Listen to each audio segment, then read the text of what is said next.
ধানের বিকল্প হিসেবে বাঁশফুলের বীজ থেকে দানা সংগ্রহ করে এলাকায় তাক লাগিয়ে দিয়েছেন দিনাজপুরের ফুলবাড়ী উপজেলার এলুয়াড়ি ইউনিয়নের পাকাপান গ্রামের যুবক সঞ্জু রায়।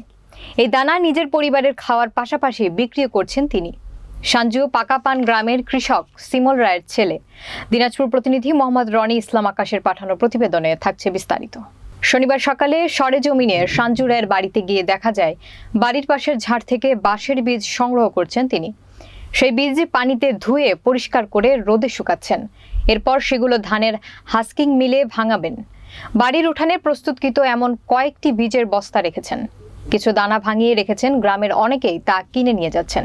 বাঁশের ফুল থেকে চালের মতো উৎপাদন করার বিষয়টি এলাকায় ব্যাপক চাঞ্চল্য সৃষ্টি করেছে।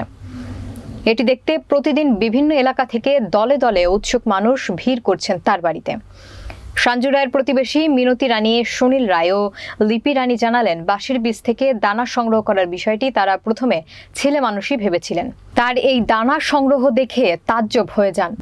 বর্তমানে তার এই উৎপাদিত দানা অনেকেই কিনে নিয়ে যাচ্ছেন।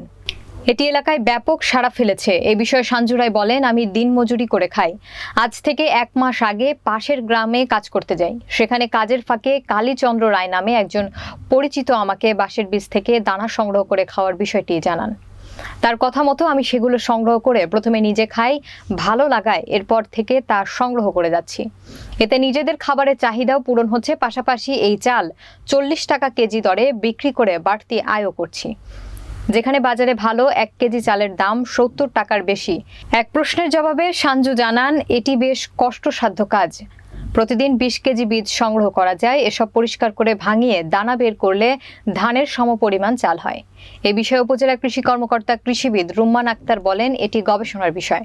গবেষণা প্রতিষ্ঠান কোনো কৃষি পণ্য সার্টিফাই করলে তখন আমরা সেই বিষয়ে সম্প্রসারণের কাজ করি। ধান গবেষণা ইনস্টিটিউট আঞ্চলিক কার্যালয় রংপুরের প্রধান বৈজ্ঞানিক কর্মকর্তা ডক্টর রকিবুল হাসান জানান, বাঁশের বীজ থেকে চাল উৎপাদন হয় এই প্রথম জানলাম। দেশের কোথাও এমন ঘটনা শোনা যায়নি। এটি একটি বিরল ঘটনা। বিষয়টি নিয়ে আমরা শীঘ্রই গবেষণা কাজ শুরু করব।